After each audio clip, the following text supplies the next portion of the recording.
In this lecture, we'll use an example to illustrate how we can combine the knowledge that we now have of the binary format of the instructions with the knowledge of, for example, the logic instructions that we have learned to manipulate bits. The example is as follows. Let's consider a branch always instruction. We'll call it a BRA instruction, a branch instruction that always will go to the target, so a branch that will always be taken. One example of such an instruction would be a branch equal instruction where both source registers are the same. So basically the instructions ask whether the value of a register is equal to itself, which is always true, and the branch will always be taken. This is the binary format of a branch instruction. What is important here is to note the position of the registers, the source registers RS1 and RS2. And the statement for this problem, for this question, would be something like: write the RISC-V code for a function isBra that receives the binary code of a branch equal instruction in A0 and returns 1 in A0 if it is a branch always instruction, and returns 0 in A0 otherwise.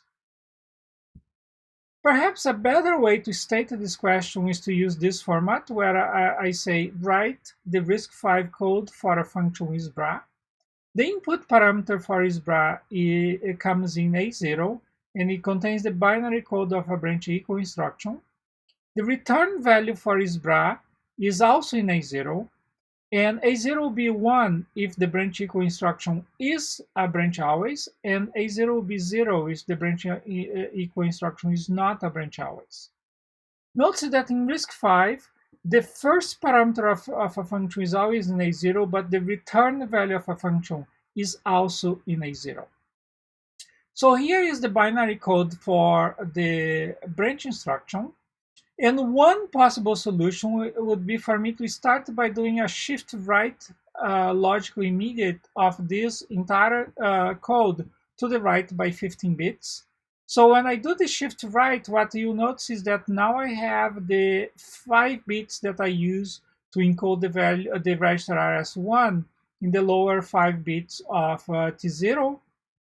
So next I can do an AND immediate with the constant 0x01f, which contains all ones in the last 5 bits and zeros elsewhere. By doing this AND, I end up isolating the value that is in the field RS1 of the instruction into T1.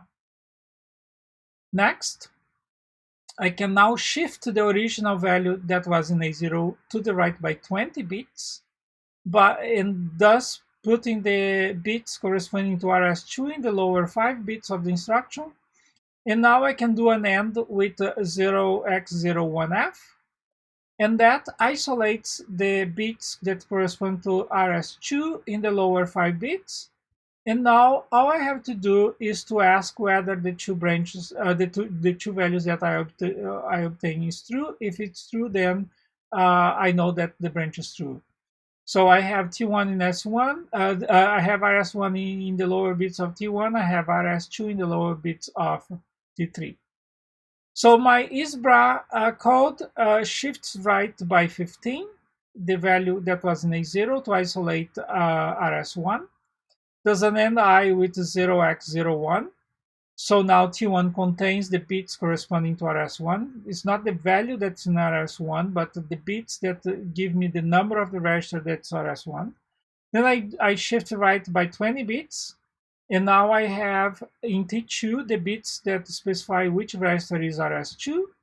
Now I ask whether they are the same. If they are the same, I jump to branch true. Otherwise, I write 0 into A0. And I need to do a return at this point because I obtained the value that I wanted. And then I do my branch. If I have found that they were the same, I go to the branch true label, BRA true label, and there I write the value 1 into A0, and I then use a return instruction. In here, you're using for the return instruction the JIR 0RA0 is So that this is the jump and link return instruction. We're going to examine this instruction in more detail later. But in the textbook, if you look in the textbook, you may see that the different notation for this instruction, both of them are valid. There is an alternative way that I could solve the same problem. I could first AND A0 with that constant that contains ones only in the position of in this case, the RS1 register. But I cannot use a constant that has more than 12 bits in an AND I instruction. Therefore, what I have to do is to produce that value that I want into a register. I can do that by doing a load immediate instruction of F8 and then doing a shift left logical immediate of 12. Now that I have that constant into T1, I can then do an AND, and I will, the other way that I can obtain that constant is to do a load upper immediate, so that's an alternative way to get the same constant. And now I can AND A0 and T1 actually, and obtain the value into T2.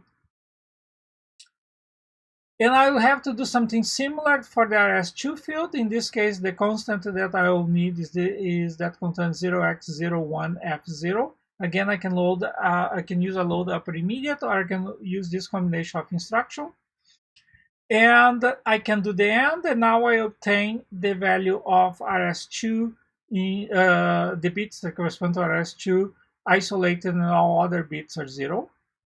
So having done the two isolations, right, I have RS1 in the positions 15 to 19 and RS2 in the positions 20 to 24. So now I can shift T5 by 5 to the right. This will put RS1 and RS2 in the same position. So comparing T2 with T6, now RS1 and RS2 in the same position and all other bits are 0. So I can now compare the value of T2 to T6 to decide whether it's a branch equal instruction. So this is an alternative solution for the same problem. In this lecture, we have seen that there is at least two ways in which I can isolate the bit fields of an instruction. For example, I can generate a mask, and I can do an AND with that mask and obtain the bit field in the position. An alternative that we show is, and then after that, for example, I can shift that field to the right if I needed to. An alternative would be to shift the bit field that I wanted to the right first, and then generate a mask. And of course, and that will obtain the value that I want in the lower bits of the final word. And of course, there is still another solution that we did not look at in this lecture. That would be to start with a shift to the left and followed by a shift to the right, and that way isolating the bit fields. So one of the goals of this lecture is to discuss that there are many different ways that we can implement the same problem in RISC-V. For example, the isolation of a bit field.